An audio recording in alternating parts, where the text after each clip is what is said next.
Tamo naman, paano ka ba naman paano ka ba naman magkakaroon ng magandang ano rito sa Pilipinas? Putyang ina. Nakita ninyo nung nakaraan yung pinatay yung driver. Nagtatrabaho ng marangal yung tao. May mga anak pala yun, sinaksak-saksak nung ano. Tapos sinasabi na naman nila, tangina DDS daw yung sumaksak.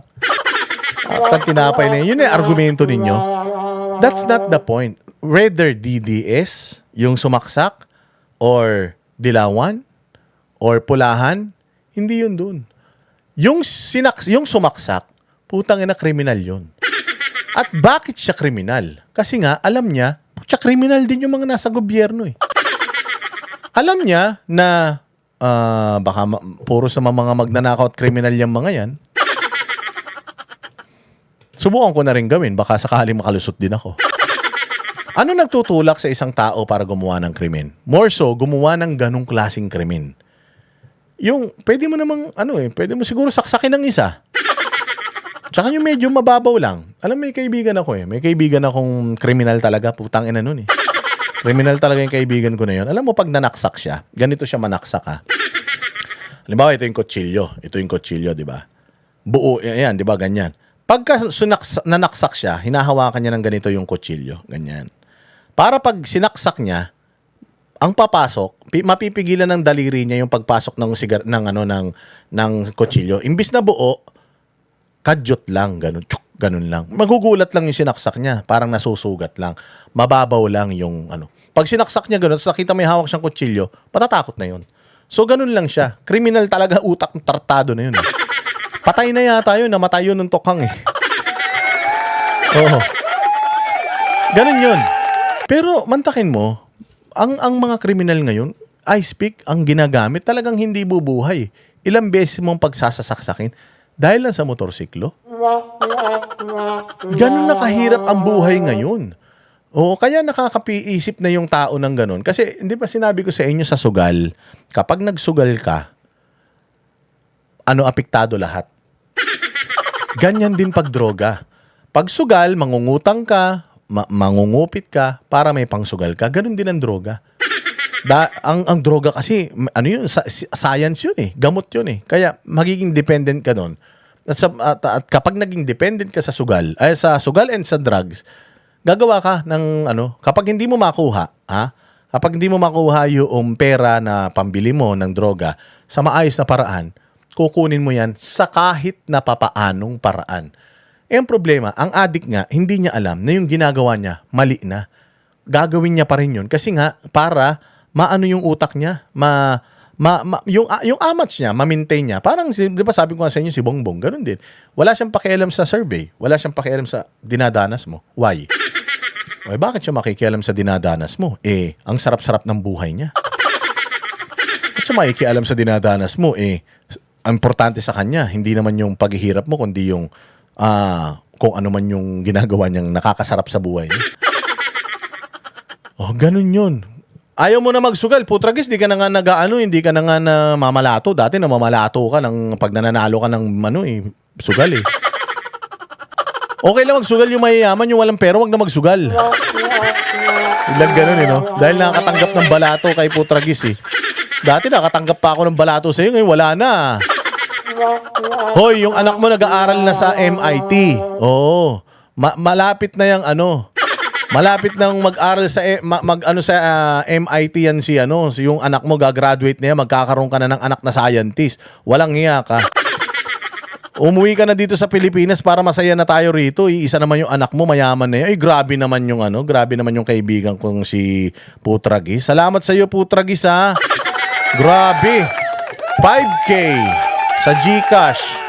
Nagpadala si Putragis. Oy, Putragis, maraming salamat sa pa-GCash mo. Mabuhay ka hanggang gusto mo. Kung gusto mo, kahit mamatay ka na, mabuhay ka ulit 3 beses pa. O dahil sa kabaitan mo, Putragis, sana magkaasawa ka ng 5 pa. 5, pagsabay-sabayin mo. 5 na hindi magagalit ang asawa mo. Yan ang pinakamagandang ko sa'yo, pinakamagandang pangarap ko sa'yo, ha.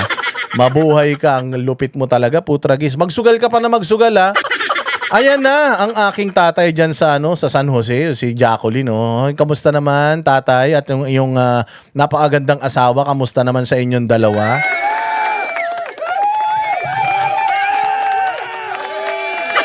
Ang lulupit talaga ng mga kaibigan ko sa Amerika. Babalik na ako dyan. Kailan ba ako pupunta ng Amerika? Pupunta ako dyan, doon ako sa bahay. Dyan ako titira sa tatay ko eh. Dyan sa San Jose. O para malapit ako dyan kay Jacqueline dyan sa Fairfield. Hindi pala sa Fairfield hindi pala sa Fairfield si Putragis. Sa ano pala to? Saan ka ba? Sa ano ka, di ba? Sa Inglewood. Ay, salamat Putragis at saka kay sa Airpass kong si Jacqueline, mabuhay kayo so yun na nga yung sinasabi ko, yung kaibigan ko pag nanaksak yun, konti lang, ganun lang, konti lang. Yung pumapasok ngayon, grabe, mamamatay tao na talaga. Putsang ina, nakita nyo yung sinaksak niya yung angkas driver. Hinatid na siya sa kanyang pupuntahan. Puta, pinatay niya pa dahil lang sa motor. Ganyan na ngayong katarantado mga tao. May ganyan ba nung panahon ni Pangulong Duterte? Meron ding krimen. Pero hindi ganito kalala. Putsa, kaliwat kanan. Kaliwat kanan yung yung mga nangyayaring krimen ngayon. Diyos ko po. Kaya ito yung mga motorcycle taxi. Takot na sila ngayon. Ang laki nang naitutulong nito mga motorcycle taxi na to. Unang-una, sobrang traffic sa Pilipinas. Ang mahal ng mga Grab na yan. Ito, kahit papaano, mabilis kang makakarating sa iyong paroroonan. Kaya lang, putsang inang yan. Talagang maaalikabukan ka, mangangamoy tuti ka, mangangamoy mangangamoy Bombay ka talaga. Pag sinabi nung kasama mo na, uy, Bombayin ka, hindi ibig sabihin nun. Kasi ang mga Bombay, mga ganda ilong niyan, maganda mata niyan, di ba? Hindi ibig sabihin nun, ganun ang mukha mo. Amoy Bombay ka na nun pag gaganon. Yun ang problema natin, walang hiya na yan. So, ito mga ganito na ngayon dito sa Pilipinas. Pero hindi ko dinidiscourage yung mga OFW umuwi. Umuwi kayo, pero mag-iingat lang kayo. Umuwi kayo, mag-ingat lang kayo. So, tingnan ninyo, ganito na ginawa ni Bongbong Marcos sa Bayang Pilipinas. Yung mga rider hindi na safe. O, play. Para sa aming mga MC rider, taxi, siyempre, apektado yung hanap buhay namin kasi una-una, ang nangyayari ngayon, sunod-sunod yung krimen. Itong nakaraan lang, nasaksak yung isang mobile rider, tapos ngayon may binaril sa Cavite. Kaya sa amin, apektado talaga hanap buhay namin. Imbis na, kasi sa gabi talagang may mga bumabiyahe na MC taxi, hindi maiwasan Lalo pag nakakailangan talagang kumita ng malaking pera, hindi naman, kahit sapat lang nakakita sana Kaso nga lang, yung ganung nangyayari, ngayon talaga halos lahat kami apektado kasi natakot kami. Lalo pag ang pasahero namin sa gabi, lalaki, ang kinakabahala namin. Tsaka yung mga lugar na alanganin, doon kami nababahala May mga area kasi talaga na madalas nangyayari yung ganun. Nag-pick up ka ng pasahero, di mo sure. Pagsakay niya kung criminal na ba yung sakay mo, wala kaming assurance. Yung security ba? Alam niyo, meron na ako nakikita kahapon. I was driving ganito. Nagda-drive ako na ganyan.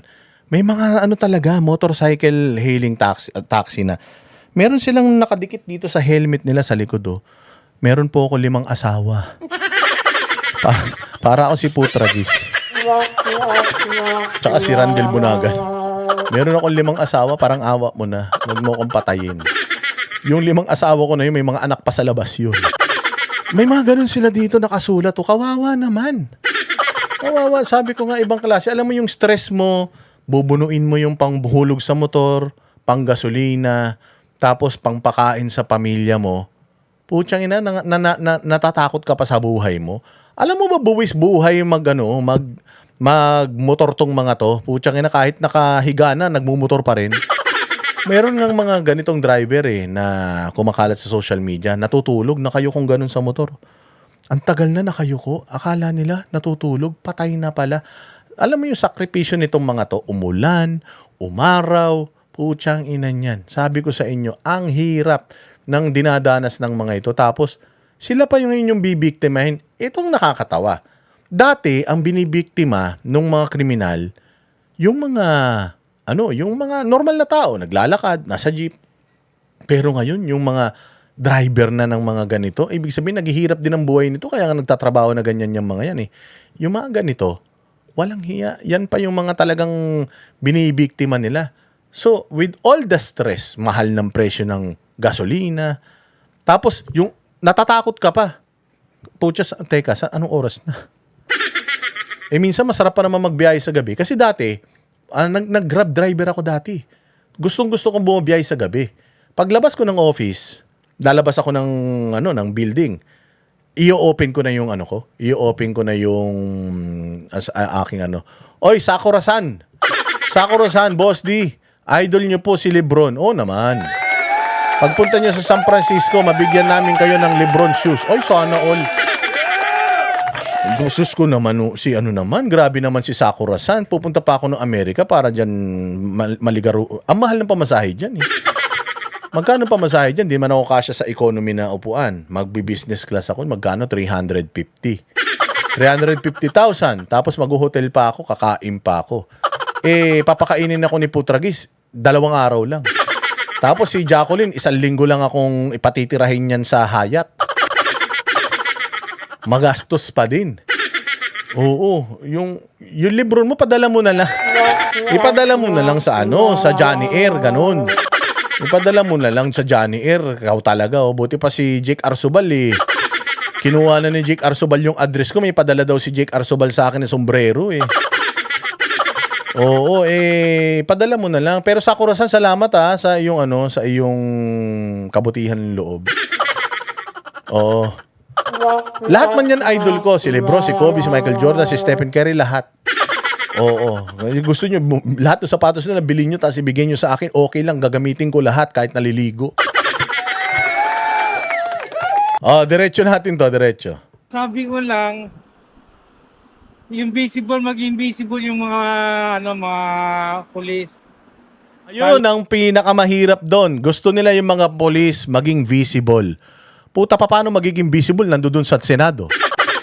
Paano magiging visible? Putang ina, kung saan nila ginagamit yung mga pulis, ginagawa nilang ano, imbis na nagbabantay sa mga tao, dahil mataas ang krimen, diyan sa may pier. Nakawan diyan sa pier, imbis na nandiyan yung mga pulis, nang huhuli. Putang ina niyan. Huhulihin si Marcoleta, haharangan yung mga nagrarally, nandoon lahat ng pulis. Kaya yun yung sinasabi nila kuya eh. Mga walang hiya kayo talaga eh. Nasa rally yung mga pulis. Tapos itong mga driver natin, mga bystander, mamamayan natin, wala nang proteksyon dahil hayop na yan. Nandoon sa rally, wala naman doon ang problema. Ang problema nasa loob ng Malacanang, yun ang salot eh. Walang hiya na yan. Doon na sa gabi. Kasi sa gabi lagi ang krimen eh. Hindi ka tulad dati, panahon ni Duterte. Talagang safe. Pero ngayon wala. Hindi nila safe. Walang safety ngayon. Anong pag-iingat kayo ng ginagawa? Sa akin, ang ginagawa ko na lang, pag bumabiyahe ako ng gabi, hindi na ako nagpapaabot ng mga alas 12, lampas na alas 12. Mga 9 or 10, yan, gumagarahin na ako. Tapos pagdating sa pasahero siguro, namimili na ako pasahero. Minsan, nagagawa ko i-cancel kahit mahirap mag-cancel, lalo pag lalaki yung sakay. Tapos yung pick up tsaka drop area location, o mga alanganing lugar, hindi na lang namin kinukuha. Yun ang problema. Damay, pati yung mga, halimbawa ako, Maharlika Village ako sa Taguig, patay. Hindi na ako, Caloocan, patay ako dyan. Hindi na ako mahahatid ng motor dyan. Ayaw nila niyan. Sa, Tondo, ayaw na ng motor niyan.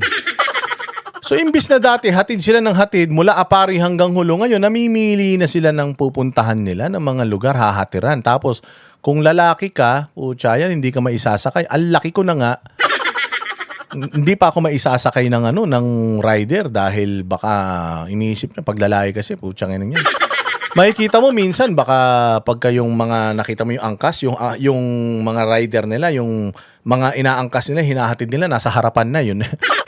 Yun na mahirap na para magjowa na sila noon, magkayakap na silang ganyan. Patay tayo dyan. Siguro dapat isakay ang pasahero sa harap. Ayun na nga, Putragis ang problema eh.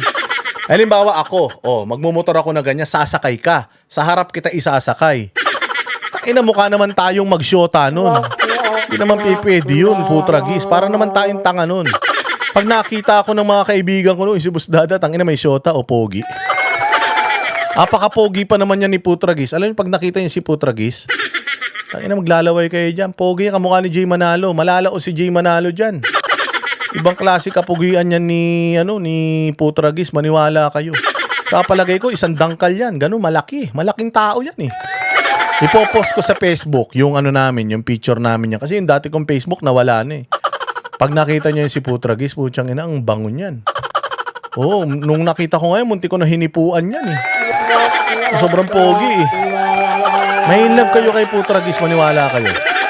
Oo, si Anharot nga, sabi sa akin, boss, si Putragis yun. Oo. Water ako, sabi niya, walang hiya talaga to si Anharot, satanas talaga eh. Ganun lang ginagawa na. Makakalungkot na po sir. Kasi sunod-sunod na po eh. Kaya ako ngayon, Pwede rin yun, no? O kaya tama yan, lagyan ng posas yung pasahero, maganda yun, igapos mo yung pasahero mo, no? Sir, pasensya na po gusto mo ihatid kita?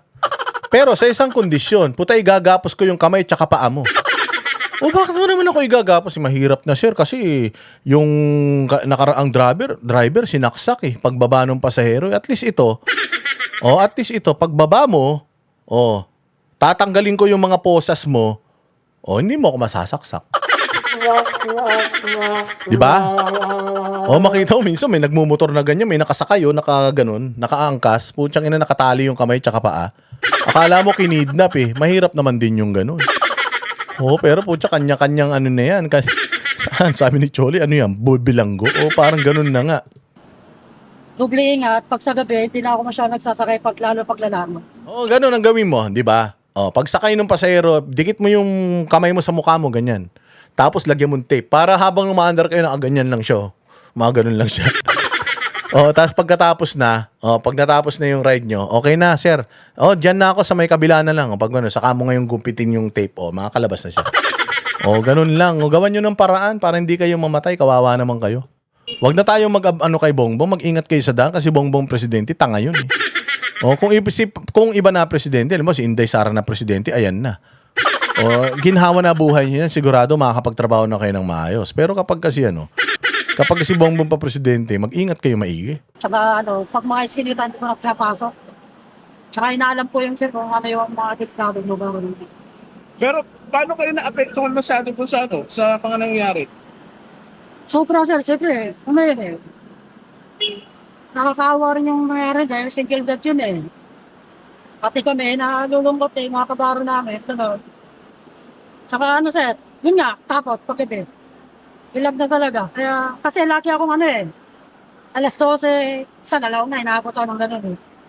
Pag may booking na gano'n, skinita, na po sir. So, kung ingat na po. Ang problema, hindi mo alam kung iskinita yung hahatiran mo kasi pagkita mo lang ganun, accept, magkano, 150. Ito pa pinakamasaklap. 150 na lang yung pamasahe, tangina na walang ka pa ng motor. Hayop talaga tong gobyerno na to Tanginan nyo, pahirap talaga kayo sa Maganda rin yan. Yung pasaherong pag-driving, putang inang yan. Problema malaki yan, Putragis. Ikaw talaga, minsan ka lang magbigay ng suggestion. Palpak pa Pag pinag-drive mo yung pasahero, baka ilaglag naman yung driver niyan, tangayin na yung motor, ikaw talaga Ninanakaw nga yung mga motor, pag dadrivein mo yung magnanakaw ng motor, loko-loko ka talaga Walang hiya talaga to si Putragis. Pogi lang to, pero minsan sablay ang utak nito Ngayon, gano'n na pag-iingat siya. Anong panawagan sana sa government? Sana po ma-actionan yung mga ganun sir pa, yung higpitan pa. Kasi lapanan na naman ngayon yung mga masamang gobe, wala nang pinipili.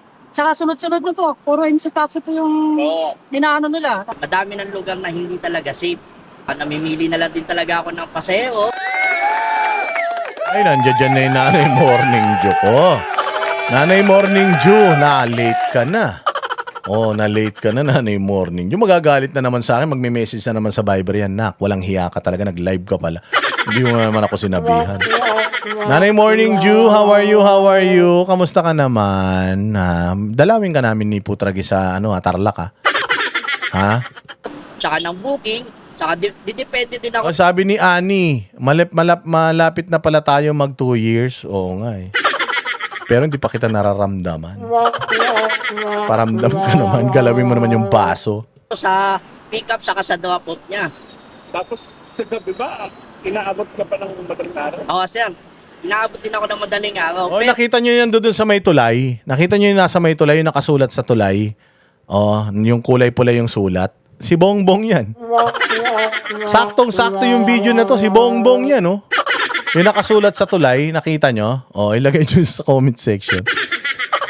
Si pangalan ni Bongbong yan yung middle name niya. So, ang booking ko, piling-pili lang talaga, sir. Ganun lang ako bumiyahe. mga babae ang sina-approve mo o Nagsasakay din naman ng lalaki, sir. Kaso, depende rin sa drop-off. Kunyari, ang drop-off netong lalaki, SM Mega Mall, yan, yung mga mall, yan, safe yan.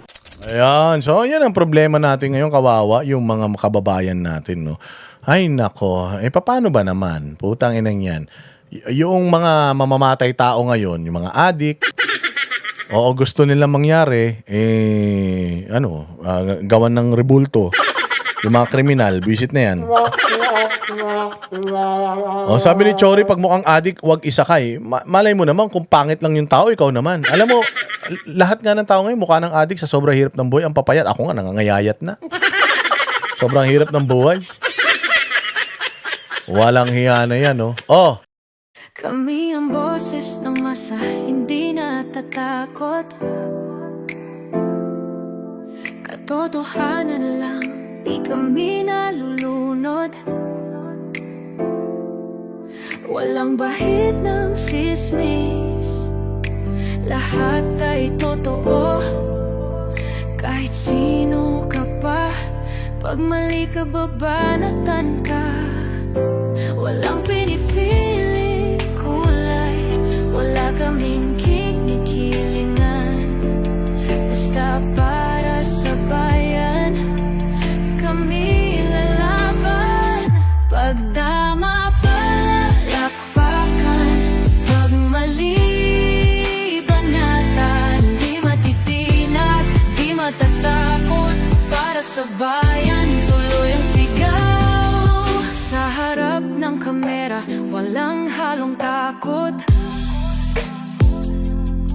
Mga baluktot, lahat kayo'y tutumba. Ang hustisya at totoo, yun lang ang mahalaga. Kahit sinong harang, di kami matitinag. Walang pinipiling kulay, wala kaming kinikilingan. Basta para sa bayan, kami lalaban. Pag tama palakpakan, pag mali banatan, di matitinag, di matatakot.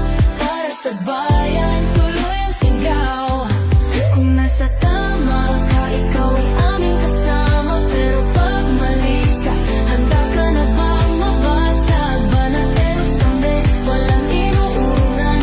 Dahil bayan muna, bago ang sarili.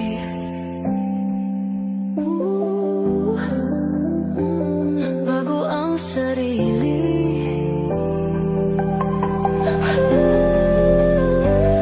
Pag tama palakpakan, pag mali banatan, banateros ang sigaw. Katotohanan ang laban.